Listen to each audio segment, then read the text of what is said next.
Bismillahirrahmanirrahim. Assalamualaikum warahmatullahi wabarakatuh. Alhamdulillah alladzi hadana lihadza wama kunna linahtadiya laula an hadana Allah. Salatan wa salaman ala Rasulillah wa ala man ittaba'ahu wa walah. أما بعد فإن أصدق الحديث كتاب الله وخير الهدى هدى محمد صلى الله وشر الأمور محدثاتها وكل محدثة بدعة وكل بدعة ضلالة وكل ضلالة في النار. سبحانك لا علم لنا إلا ما علمتنا إنك أنت العليم الحكيم. رب اشرح لنا يا الله صدورنا ويسر لنا أمورنا ولا تعسر علينا واحلل عقدة من لساننا يفقه قولنا. Muslimin dan muslimat yang dirahmati Allah, kita panjatkan syukur kepada Allah Subhanahu wa taala.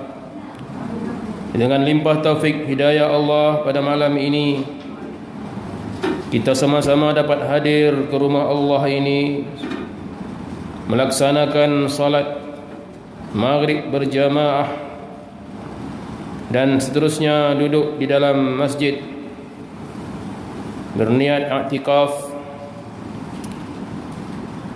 di dalam majlis ilmu. Mudah-mudahan Allah akan memberkati keberadaan kita dalam majlis ini, menambahkan ilmu pengetahuan dan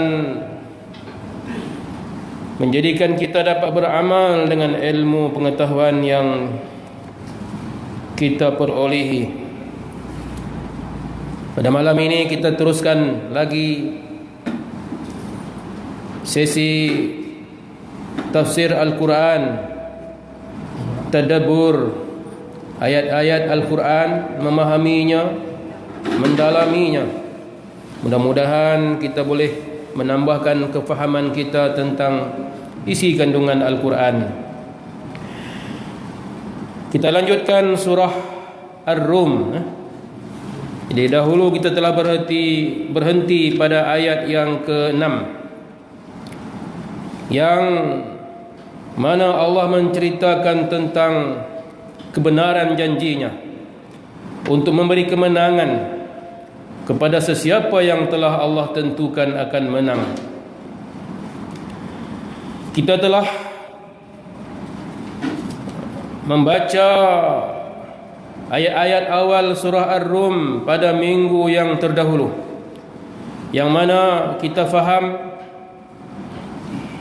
dalam surah Ar-Rum ini Allah menceritakan kisah dua buah kerajaan yang kuat sejak zaman berzaman sampailah ke zaman Nabi Muhammad sallallahu alaihi wasallam. Dua kerajaan ini tetap merupakan dua kerajaan yang kuat dan sering bersaing, iaitulah kerajaan Parsi dan kerajaan Rum. Kerajaan Parsi di sebelah timur, kerajaan Rum pula di sebelah barat. Kerajaan Parsi beribu kotakan kota Al-Madain yang terletak di dalam wilayah hari ini Iraq, dan dia punya jajahan dia meliputi kawasan yang sangat luas sampai ke Pakistan, sampai ke Afghanistan, Azerbaijan, dan bersempadan dengan kawasan pemerintahan Rom yang menjadi rebutan dalam setiap peperangan, iaitulah wilayah Basrah yang terletak di dalam kawasan Iraq hari ini. Manakala Rom pula ibu kotanya adalah di Yunani, itulah Rom Barat. Dan Rom ada ibu kotanya di sebelah timur, iaitu Konstantinopel.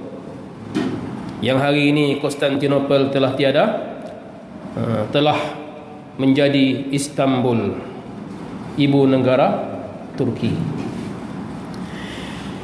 Jadi mari kita imbau flashback kembali apa yang telah kita bincangkan di dalam kuliah terdahulu tentang sejarah kekalahan Rom yang disebutkan oleh Allah Subhanahu wa taala dalam surah Ar-Rum dengan firman-Nya, "Ghulibatir Rum," telah kalahlah Rom. Jadi Rom sebagaimana yang telah disebutkan oleh para sejarawan, telah berperang dengan Parsi sejak tahun 602 Masihi. Ini siri peperangan bermula. 602 Masihi ini Nabi Muhammad sudah ada. Nabi Muhammad lahir 571 Masihi. Jadi Nabi sudah berdakwah di kota Mekah.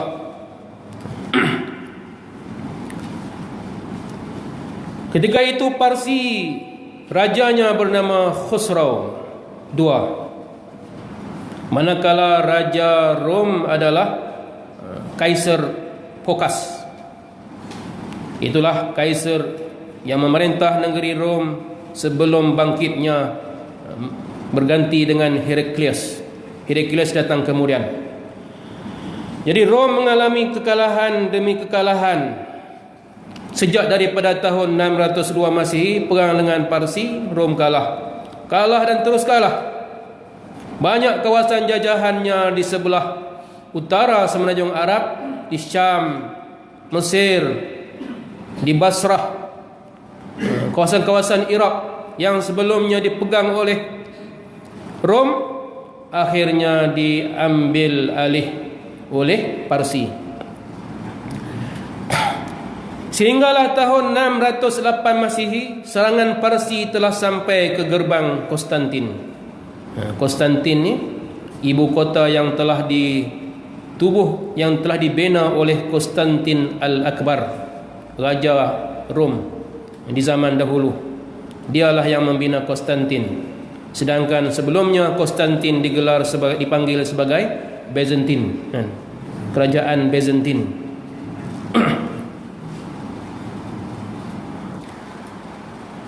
Kemudian tahun 610 Heraklius mula menjadi kaisar Rom.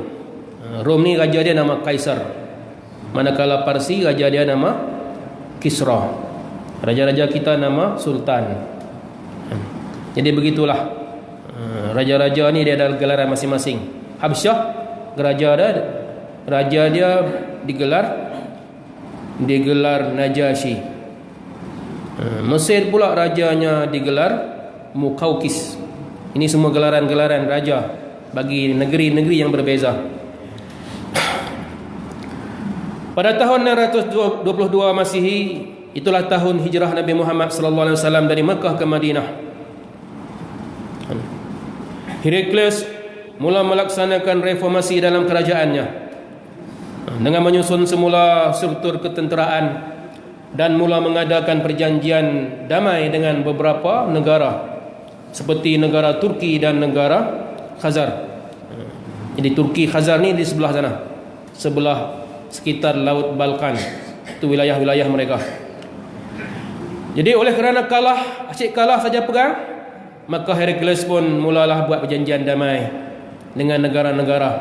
Dia kalah sebelah Syam, Mesir. Dia mula cari peluang untuk membina kekuatan di sebelah timur. Maka dia pun berdamailah dengan negara Turki. Waktu itu bangsa Turki dengan bangsa Khazar di sebelah timur wilayah Parsi. Jadi Parsi sibuk duk serang sebelah sini, Syam, Mesir, habis diambil. Rom patah balik sana. Ini Heraklius punya strategi. Maka Heraklius pun akhirnya telah berjaya menawan wilayah Azerbaijan. Azerbaijan ni belah sana kan, sebelah Timur Parsi. Pada tahun 624 dan berlakulah peperangan penentu di Ninawa. Ninawa ni di Iraq. Ninawa adalah negeri Nabi Yunus. Negeri Nabi Yunus, Ninawa, yang mana Allah ceritakan di dalam Quran kisah Nabi Yunus. Tidak ada seorang nabi pun di antara nabi-nabi yang Allah utuskan yang mana umat dia semuanya masuk Islam, melainkan umat Nabi Yunus yang menghuni Ninawa. Nabi-nabi lain ada yang kufur. Nabi Yunus ini semua umat dia masuk Islam. Setelah dia keluar daripada perut ikan Nun, balik semula ke Ninawa, didapatinya semua penduduk Ninawa masuk Islam. Kemudian pada tahun 628 kita nak imbau baliklah, nak flashback balik cerita Rom ni supaya kita faham kenapa Allah turunkan kisah ayat yang menceritakan Rom ini. 628 Raja Khosrow II mati, dibunuh oleh anaknya sendiri. Anak dia bernama Shirawai. Khosrow II inilah yang telah menerima surat Nabi. Pada masa Nabi mengutuskan surat kepadanya selepas perjanjian Hudaibiyah ditandatangani dengan orang-orang kafir Mekah, Nabi mula utus surat. Surat kepada Parsi, kepada Habsyah, kepada raja-raja Arab, termasuk kepada Rom. Apabila Khosrow II ini terima surat Nabi, dia koyak surat Nabi. Dan dengan marahnya dia berkata, patutkah datang satu surat yang mendahulukan namanya, nama orang lain daripada namaku. Jadi itu dia punya alasan kemarahan dia. Surat Nabi Muhammad berbunyi, min Muhammadin Rasulillah ila azimi Parsi, daripada Muhammad Rasul Allah kepada pembesar Raja Parsi. Jadi dia merasa terhina kerana sepatutnya ila Kisra Parsi min Muhammad. Dia punya pantang dah kan. Dia kena buat nama dia dulu. Jadi dia patutkah, dia kata, mendahulukan nama hamba-hambaku. Dia anggap orang Arab ni hamba dia. Kerana Khosrow II dia menganggap dia adalah Tuhan bangsa manusia. Dia punya dakwaan dia merupakan Tuhan bagi manusia. Allah apa nama ni, dia punya api yang dia sembah tu, Majusi, Tuhan bagi makhluk yang sedunia lah, tapi dia bagi manusia. Maka Khosrow II yang telah mengoyak surat Nabi Muhammad SAW itu, Nabi berdoa supaya Allah koyak kerajaan dia. Tak puas dengan koyak surat Nabi, dia arahkan gubernurnya di Yaman supaya pergi tangkap Nabi. Gubernur Yaman pun hantar orang nak pergi tangkap Nabi. Sebelum tangkap Nabi, Nabi beritahu dah, baliklah, Khosrow Kisra Parsi itu telah mati, dibunuh oleh anaknya. Anaknya bernama Shirawai. Dia memberontak dan melaksanakan kudeta, rampasan kuasa. Maka naiklah Shirawai menjadi Raja Parsi dengan membawa gelaran Kabat As-Salis, Kabat yang ketiga. Kabat nama dia kan. Khosrow Kabat III tidak lama memerintah sebab ketika itu negeri Parsi sedang dilanda oleh pandemik. Pandemik lah. Disebut tahun. Dalam sejarah ni kalau kita baca disebut tahun, dia tak sebutlah COVID-19 ke COVID-20 ke kan. Jadi sekarang ni ada nama. Pandemik ini telah membunuh Kabat III. Hanya beberapa bulan dia menggantikan ayah dia, maka dia mati kerana terkena pandemik taun. Maka ketika itu Parsi telah benar-benar lemah. Parsi dah kalah di sana sini berlawan dengan Rom, sehingga Parsi terpaksa membuat perjanjian damai dengan Heraklius, Raja Rom, Kaisar Rom. Dan akhirnya berlakulah peperangan penentu dan Rom pun menang dan Parsi pun kalah. Maka benarlah janji Allah dalam surah Ar-Rum, wa hum min ba'di ghalabihim sayaghlibun. Allah sebut dalam ayat 4. Ayat yang ketiga Allah kata mereka akan menang setelah mereka kalah. Fi bid'i sinin, dalam tempoh bid'i sinin yang ditafsirkan di antara 3 tahun sampai 9 tahun. Dan ia berlaku dalam tempoh 7 tahun. 7 tahun. Maka menanglah kembali Rom di atas Parsi. Maka untuk menangani Rom ini, negeri Parsi pun terpaksalah buat perjanjian damai dengan Rom dan menyerah kembali semua wilayah-wilayah yang dia rampas dahulu, ambil balik, beri kat Rom balik. Dan Parsi bergolak selepas Kafat III mati kerana pandemik. Maka negara Parsi berajakan perempuan, sampai berita kepada Nabi Muhammad sallallahu alaihi wasallam, berita bahawa Parsi telah berajakan perempuan. Maka keluarlah satu hadis Nabi sallallahu alaihi wasallam, Nabi pun ungkapkan, la yuflih qaumun wallau amrahum bimra'atin. Kata Nabi, tidak akan berjaya satu kaum, satu bangsa yang melantik wanita menjadi pemimpin mereka. Para ulama yang membahaskan hadis ini berbeza pandangan tentang maksud Nabi. Apakah ia umum semua bangsa dan dunia ni yang lantik perempuan jadi pemimpin tak akan berjaya, atau Nabi hanya nak beritahu Parsi saja? Sebahagian ulama kata ini Parsi saja, sebahagian yang lain mengatakan umum. Namun realiti yang kita lihat sepanjang sejarah, ada wanita-wanita jadi pemimpin dan berjaya. Bahkan di zaman moden ini, ramai pula wanita yang menjadi pemimpin, Perdana Menteri, Presiden, dan negaranya lebih baik daripada negeri yang berketuakan, berpemimpinkan lelaki. Kita pernah dengar Margaret Thatcher kan, perempuan. Bangladesh, apa tu, Bandaranaika Kumarotungga itu Bangladesh, perempuan.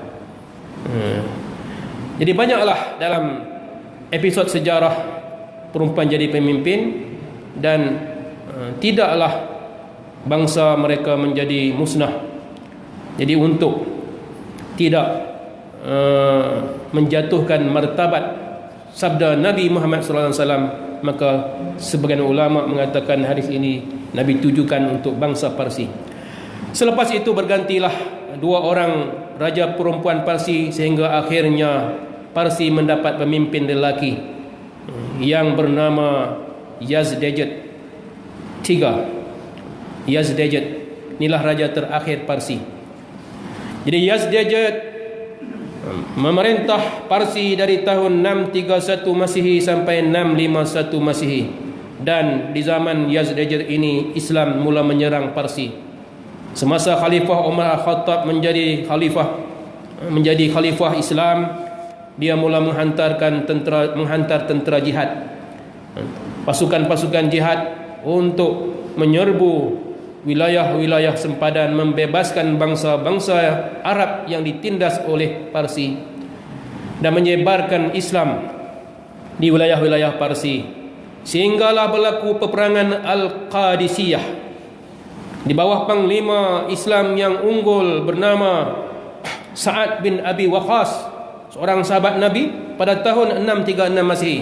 Menanglah Islam dan kalahlah Parsi dengan kekalahan yang teruk. Sehingga Raja Parsi pun Yazdejed III ini terpaksa lari meninggalkan ibu kotanya Al-Madain, ibu kota yang Nabi sebut sebagai Qasrul Abyad, Istana Putih, yang dulunya pernah Nabi janjikan semasa penggalian perang parit dalam perang Khandaq. Nabi janji kepada para sahabat sewaktu Nabi pukul batu dalam parit, terpercik cahaya 3 kali. Nabi senyum. Sahabat bertanya, kenapa? Nabi kata, percikan pertama aku lihat kamu semua akan membuka wilayah-wilayah Parsi, sehinggalah kamu akan sampai ke Qasrul Abyad, istana putih di Al-Madain. Dan Nabi kata, percikan kedua aku nampak kamu akan membuka wilayah-wilayah Rom. Dan percikan ketiga Nabi kata kamu akan membuka wilayah-wilayah Yaman. Semua janji yang Nabi berikan ini telah berlaku. Cuma Rom saja yang belum habis lagi kan. Rom belum tamat.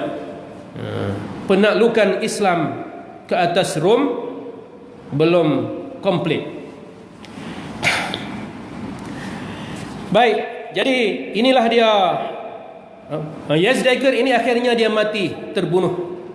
Dia lari daripada ibu negeri dia, pergi ke wilayah-wilayah yang lain, berlindung dari sebuah wilayah ke wilayah yang lain, cari pertolongan, kumpul kekuatan, nak serang balik Islam, tapi dia tak berjaya. Pada akhirnya pada tahun 651 Masihi dia pun mati terbunuh oleh orang kanannya sendiri. Dan dengan itu berakhirlah kerajaan Parsi daripada dinasti Sasaniyah. Dinasti yang muncul selepas dinasti Achaemenid. Dinasti Achaemenid ini pernah melakar sejarah Parsi dengan munculnya raja yang hebat, Raja Cyrus the Great, yang setengah ulama kata itulah Zulkarnain. Dan mereka menolak pandangan setengah yang lain mengatakan Zulkarnain itu Alexander the Great yang kita dah bincang dalam surah Al-Kahfi dulu.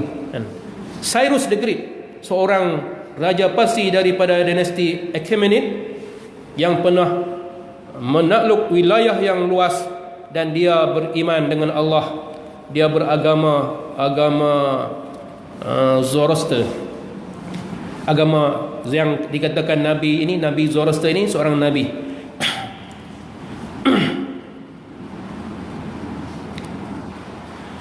Baik, bangsa Parsi merupakan bangsa yang hebat, dan kehebatan bangsa Parsi ini disebutkan dalam beberapa hadis Nabi SAW.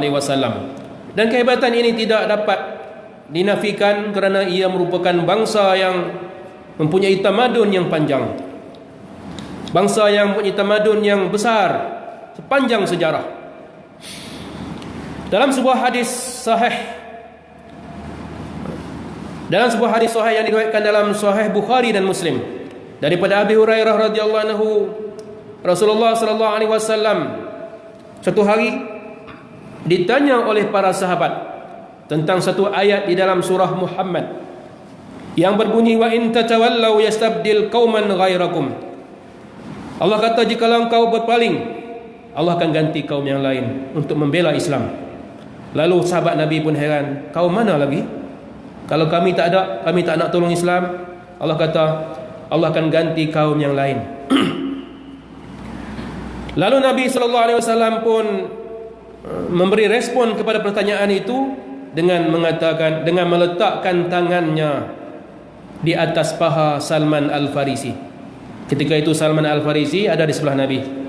Nabi letak tangannya atas paha dia sambil berkata, "Lau kana al-imanu inda Suraya lana lahu rijalun min haula." Kata Nabi, kalaulah iman itu tergantung di bintang Suraya. Suraya ini bintang salah satu bintang yang mana selalu disebut di dalam syair-syair Arab. Nah, orang Arab kenal dia, bintang terang di langit. Kalau iman itu tergantung di bintang Suraya, kata Nabi, pastilah iman itu akan digapai oleh lelaki-lelaki daripada kalangannya. Dalam hadis yang lain disebut bahawa akan digapai oleh lelaki ini dan sahabatnya. Ini bangsa Salman. Salman merupakan orang Parsi.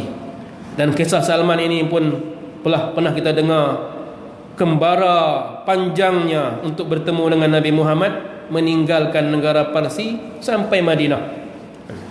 Maka Nabi kata, orang Parsi ini kalau iman ada di Suraya, di bintang Suraya, dia pun akan pergi cari. Begitulah Nabi nak bayangkan betapa kuatnya semangat bangsa Parsi di dalam membela Islam. Maka sepanjang sejarah kita lihat muncul tokoh-tokoh besar daripada bangsa Parsi yang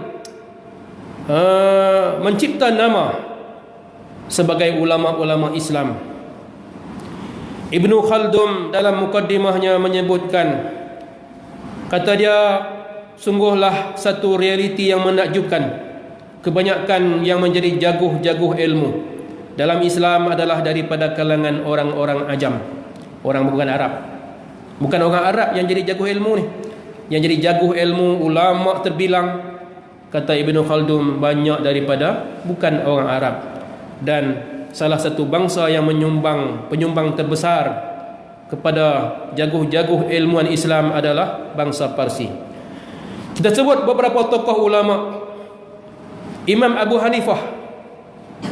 Imam Abu Hanifah, mazhab Hanafi, yang menjadi ikutan terbesar penganut Islam dunia ni Hanafi ya. Hanafi nombor satu. Bukan Syafi'i kan. Kita je Syafi'i kan. Orang-orang yang ikut Hanafi ni banyak di sebelah negara-negara apa? Azerbaijan, Turkmenistan, tan ni semua Abu Hanifah. Sampailah ke Eropah. Orang Islam Amerika, orang Islam di Britain, Perancis, mereka menganut mazhab Abu Hanifah, Hanafi. Dan Hanafi dipegang oleh ramai umat Islam, termasuk kita sendirilah. Kita pun ambil pendapat Hanafi, bayar zakat pakai duit kan. Syafi'i tak boleh kan. Syafi'i tidak benarkan dan tak sah bayar zakat fitrah pakai duit, kena bayar pakai beras. Tapi kita ambil pandangan mazhab Hanafi kerana ia realistik untuk zaman moden ini. Bagi zakat pakai duit lebih realistik daripada bagi pakai beras. Dan banyaklah, walaupun kita bermazhab Syafi'i, kita ambil pandangan mazhab Hanafi. Abu Hanifah adalah orang Parsi. Kemudian Al-Lais bin Sa'ad, satu orang yang Imam Syafi'i kata Al-Lais bin Sa'ad adalah lebih alim daripada Malik, Imam Maliki. Dia pergi ke Mesir, Imam Syafi'i berguru dengan Al-Lais, lalu dia kata Al-Lais lebih alim daripada Imam Malik. Dia orang mana? Dia orang Parsi. Dia ada mazhabnya sendiri, tapi mazhabnya mati. Mazhabnya sirna kerana tidak ada pendukung. Kita selalu sebut mazhab ada 4. No. Mazhab banyak. Mazhab Islam ni banyak. Mazhab Ahli Sunnah wal Jamaah banyak sepanjang sejarah. Tetapi yang sustain, meneruskan, yang dapat terus hidup 4 ni je. Yang lain mati sebab tidak ada pendukung-pendukungnya. Bukan sebab lemahnya gurunya. Al-Lais ini hebat orangnya, tapi mazhabnya mati sebab tidak ada penerus legasinya. Kemudian Daud Az-Zahiri yang kita sebut sebagai mazhab Zahiri, yang kemudiannya diikuti oleh Ibnu Hazmin Az-Zahiri. Ini pun orang Parsi. Imam Bukhari, kita dah baca Sahih Bukhari. Siapa Ibu Bukhari? Orang Parsi kan, bukan orang Arab. Dia berasal daripada Bukhara. Bukhara ni wilayah di sebelah timur Parsi. Kemudian Imam Muslim, dua habis kita kan. Bukhari Parsi, Muslim Parsi, bukan orang Arab. Melayu jauh sekali kan. Ibnu Sina tokoh perubatan, orang Parsi. Sibawai, orang mengaji bahasa Arab mesti dia kenal Sibawai. Sibawai ini adalah satu orang tokoh ilmu nahwu yang ulung, pakar bahasa Arab, tapi dia bukan orang Arab, dia orang Parsi. Fairuz Abadi, pengarang kitab Kamus Arab yang tebal, Kamus Al-Muhit, nama dia. Ini orang Parsi. Kemudian Imam Ghazali, pengarang kitab Ihya Ulumuddin, dia bukan orang Arab, dia asal Parsi. Kemudian Jabir bin Hayyan pun orang Parsi. Banyaklah, tak dapat kita sebut nama-nama mereka. Jadi maka benarlah kata-kata Nabi sallallahu alaihi wasallam, kalaulah iman itu tergantung di Suraya, maka Salman dan sahabatnya, ini bangsanya, akan pergi menggapainya. Jadi membayangkan betapa tegar dan kuatnya kehendak tekad bangsa Parsi untuk mengikut agama Islam. Kemudian kita tengok sikit bangsa Rom. Bangsa Rom ini yang saya sebutkan tadi tidak kalah. Nabi kata selepas runtuhnya Kisra, tidak akan muncul Kisra yang lain, kata Nabi. Dan memang benar Kisra tidak pernah muncul lagi. Yang muncul adalah kerajaan yang berlindung di balik nama Islam, seperti kerajaan Safawi. Kerajaan Safawi ini kerajaan Syiah yang cuba hendak membangkitkan kembali semangat kebangsaan Parsinya, berlawan dengan kerajaan Utsmaniyah Turki dalam siri-siri peperangan yang tidak pernah tamat. Kemudian Safawi hancur. Akhirnya zaman moden hari ini muncul pula kerajaan Iran. Iran adalah berasal daripada kerajaan Parsi, yang nama Iran ini telah ditukarkan kepadanya nama Iran oleh Shah Reza Pahlavi pada tahun 1935. Ditukar jadi nama Iran. Dan orang-orang Syiah adalah satu penganut agama yang sangat besar semangat kebangsaan Parsinya.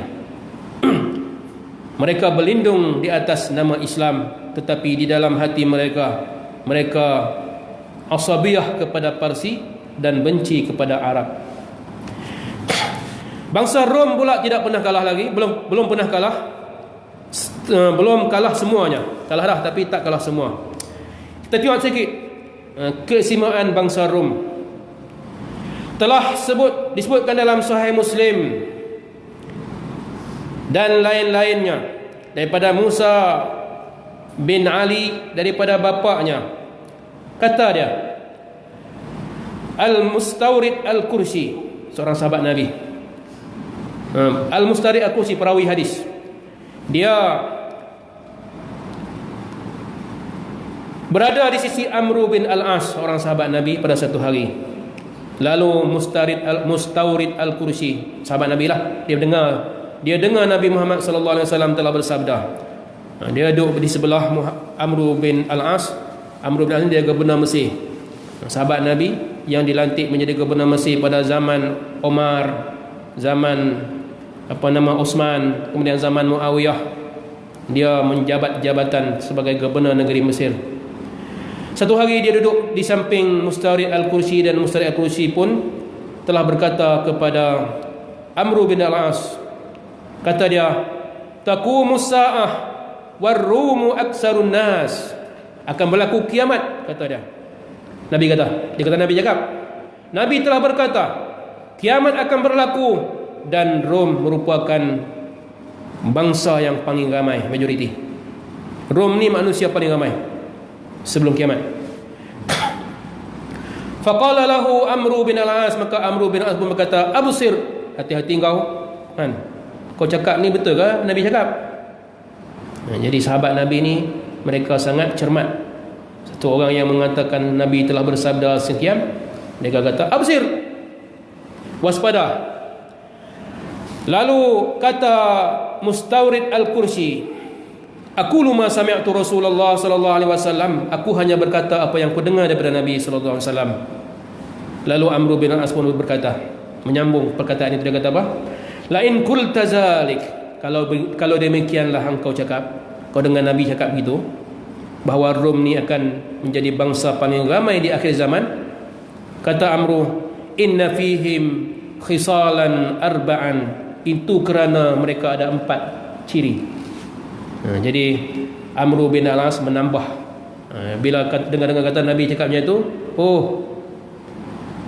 itu disebabkan bangsa Rom ni ada 4 sifat, kata Amr. Maka disebut satu-satu, innahum la ahlaman nas inda fitnah, sesungguhnya mereka adalah manusia, bangsa yang paling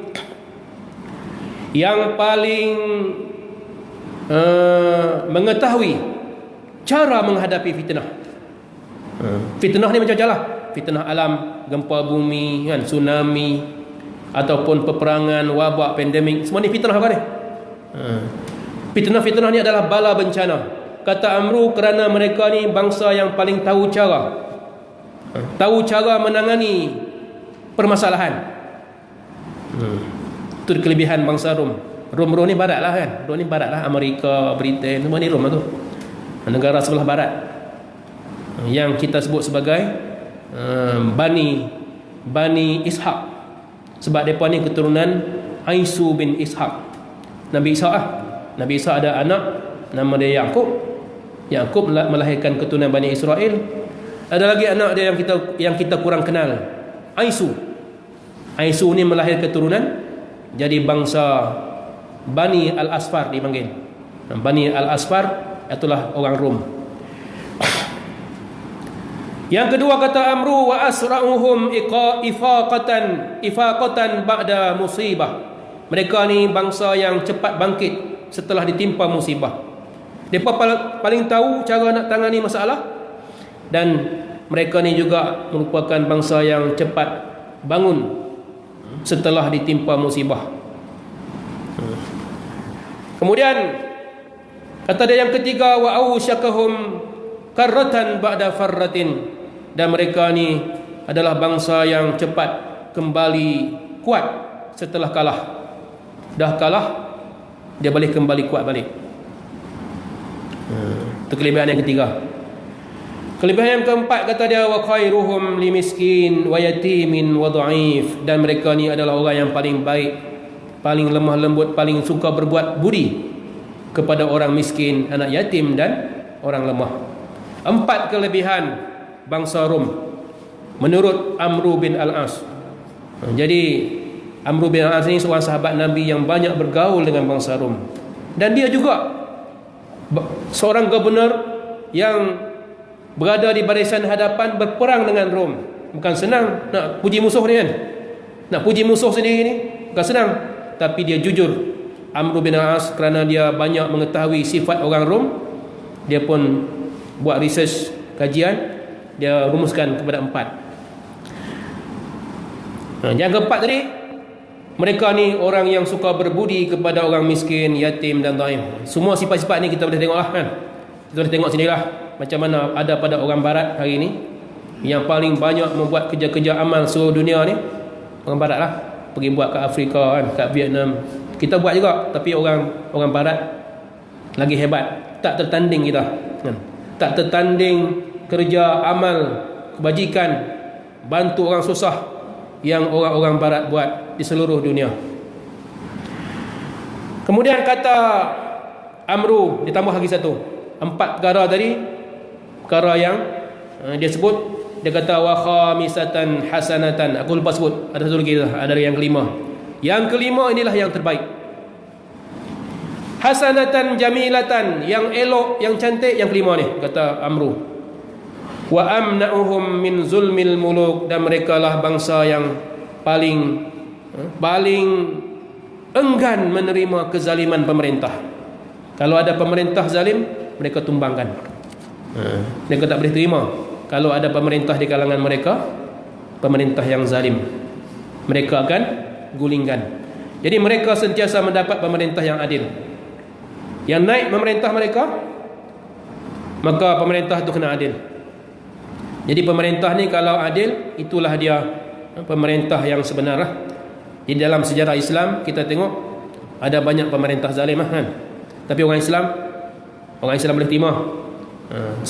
Seawal zaman Bani Umayyah dahulu, zaman Hajjaj bin Yusuf As-Saqafi, dia bunuh orang kalau dia jarah sebut, dia bunuh orang setiap hari.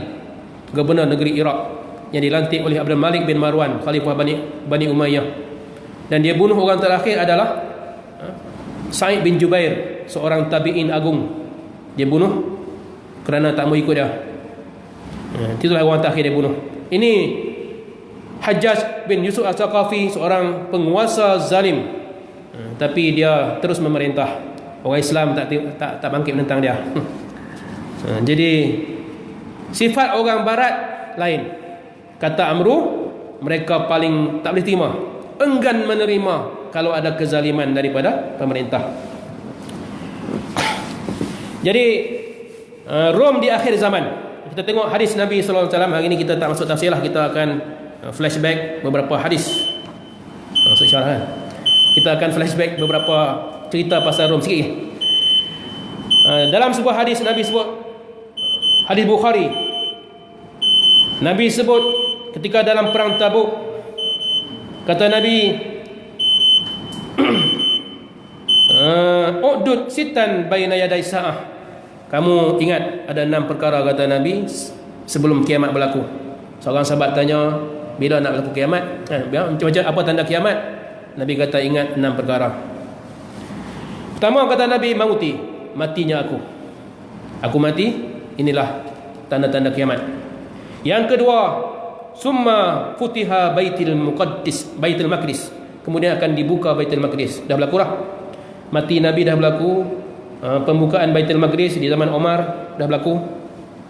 Summa mautani ya'khuzu fikum kakus'anil ghanam. Kemudian kematian yang akan merenggut nyawa kalian seperti penyakit kambing, penyakit berjangkit di kalangan kambing. Setengah ulama menafsirkan maksud ini sebagai penyakit taun al-amwas yang telah meragut nyawa sahabat-sahabat Nabi. Ramai sahabat Nabi mati pada zaman pemerintahan Umar Al-Khattab, termasuklah Abu Ubaidah Al-Jarrah, mati terbunuh kerana pandemik taun yang berlaku pada zaman tersebut. Kemudian kata Nabi, summa istifadatul mal hatta yu'tar rajul minhu dinar fayazillu sakhitan. Kemudian kata Nabi, berlimpah ruahnya harta benda sehingga seorang laki-laki diberi 1 dinar tetapi dia masih marah. Beri 1 dinar masih marah lagi. Jadi dah berlaku ke belum? Mungkin dah berlaku lah zaman sekarang ni kan. Bagi RM100, tak puas lagi kan. Bagi 500, tak puas lagi. Jadi harta melimpah dan manusia yang terima 1 dinar, kata Nabi, tetapi hatinya masih marah. Summa fitnatan la yabqa baitum minal arabi illa dakhalathu. Kemudian kata Nabi, berlaku fitnah, tidak ada sebuah rumah pun daripada kalangan manusia melainkan dia masuk. Jadi ini maksud dia terlalu luas lah. Mungkin handset kan? Fitnah handset, fitnah WhatsApp, fitnah TV, ini mungkin salah satunya kan? Jadi tidak ada sebuah rumah pun selamat daripada fitnah. Dimasuk semuanya. Kemudian Nabi sebut yang terakhir, summa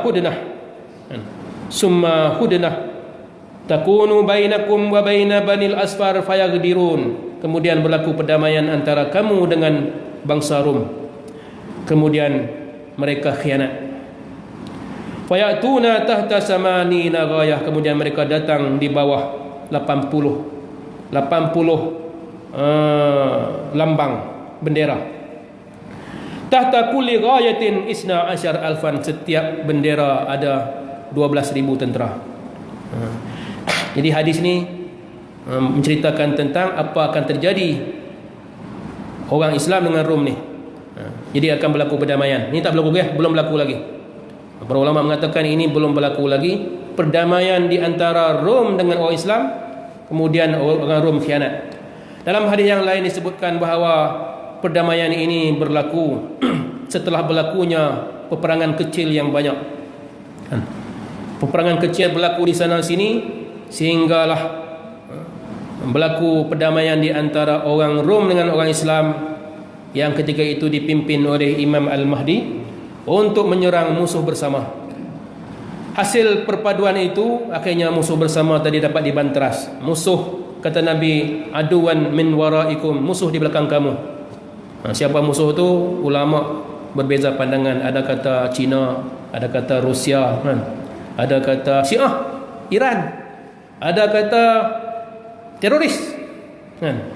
Jadi Amerika akan berpakat dengan orang Islam, serang teroris. Ini pandangan-pandangan, sebab Nabi tak sebut siapa.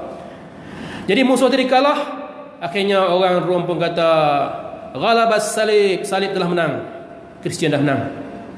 Orang Islam dengar marah. Kata Nabi, seorang pemuda Islam pun merampas salib itu, lalu dia pecahkan salib. Lalu dia pun kata ghalabal Islam, Islam yang telah menang. Lalu dia bunuh Kristian tadi. Maka orang Islam tadi pun dikeroyok oleh orang-orang Kristian yang lain dan dia mati. Ketika itu berlakulah pergaduhan, pecahlah perdamaian. Orang Rom pun marah.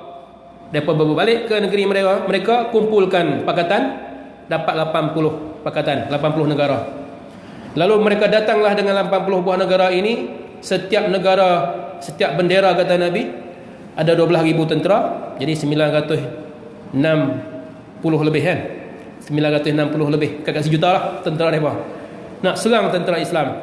Maka tentera Islam pun berperanglah dengan mereka di bawah pimpinan Al-Mahdi, Imam Al-Mahdi. Maka kata Nabi dalam hadis yang lain, Nabi kata tentera Imam Al-Mahdi pun berpecahlah kepada 3. Satu kumpulan lari, yang lari ini Allah takkan pandang mereka dan tidak akan ampunkan mereka selama-lamanya. Kemudian satu kumpulan lagi mati syahid, dan itulah sebaik-baik mati syahid, kata Nabi. Satu kumpulan lagi mereka akan menang dan menikmati kemenangan.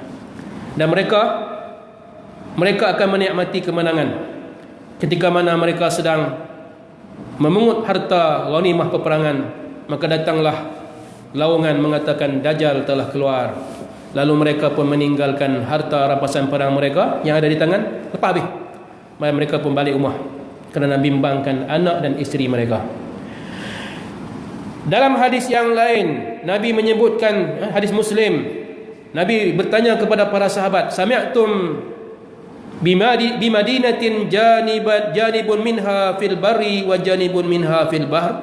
Nabi tanya sahabat, kamu pernah dengar tak ada satu bandar, separuh daripada bandar itu di laut dan satu lagi di darat? Kata para sahabat, naam, kami dengar. Jadi apa bandar itu? Bandar Konstantinopel. Lalu kata Nabi, Konstantinopel ini Istanbul lah kan? Istanbul yang hari ini dulunya dipanggil Konstantinopel.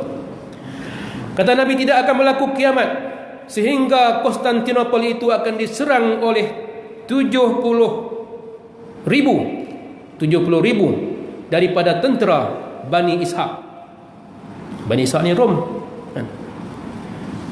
Lalu apabila mereka datang ke bandar itu dan mereka tidak menyerangnya dengan senjata dan tidak melemparkan walaupun satu anak panah, mereka berkata la ilaha illallah wallahu akbar. Lalu jatuhlah salah satu daripada sisi kota itu. Kemudian mereka mengatakan kali yang kedua, la ilaha illallah wallahu akbar. Jatuhlah sisi yang lain pula. Kemudian mereka kata kali yang ketiga, la ilaha illallah wallahu akbar, maka jatuhlah seluruh kota itu. Lalu mereka pun menang. Jadi kata Nabi, Konstantinopel ini akan diserang tanpa senjata.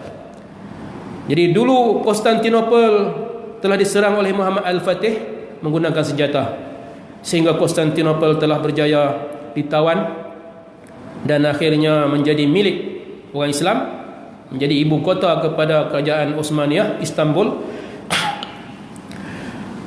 Tapi Nabi janjikan bahawa Konstantinopel akan diserang tanpa senjata, hanya dengan tahlil dan takbir.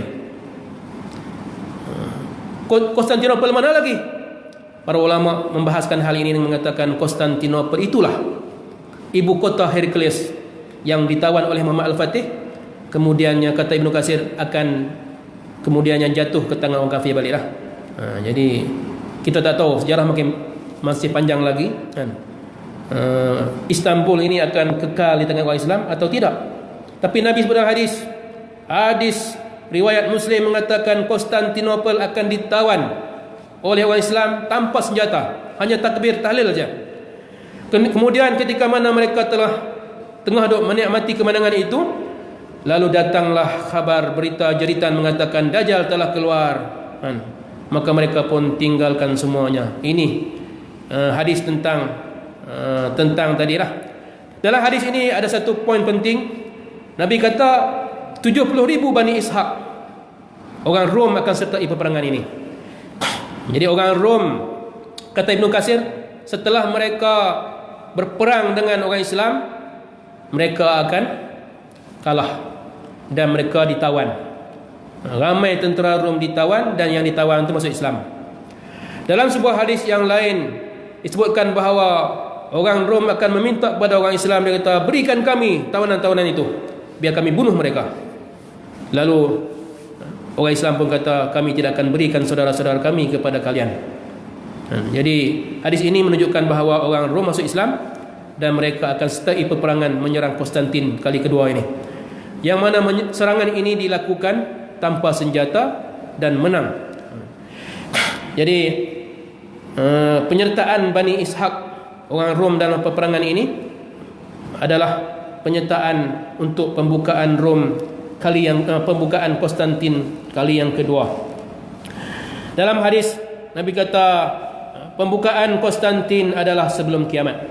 Jadi menunjukkan bahawa pembukaan Konstantinopel yang sebenarnya akan berlaku sekali lagi lah, akan berlaku sekali lagi. Walaupun hari ini kita nampak Konstantin Istanbul telah menjadi kepunyaan orang Islam, tetapi kita dah lihat bagaimana negara Turki telah ditukar oleh Kemal Atatürk menjadi negara sekular yang dinafikan hak pengamalan Islamnya selama berdekad-dekad, sehingga Masjid Hagia Sophia Masjid apa? Hagia Sophia kan, telah ditukar menjadi muzium, dan hari ini masjid itu telah ditukar kembali menjadi masjid. Dan Jumaat yang lalu merupakan Jumaat pertama orang-orang Islam di Turki dan orang-orang Islam yang duduk di Turki bersembahyang Jumaat di Masjid Hagia Sophia, sebuah gereja yang asalnya sebuah gereja yang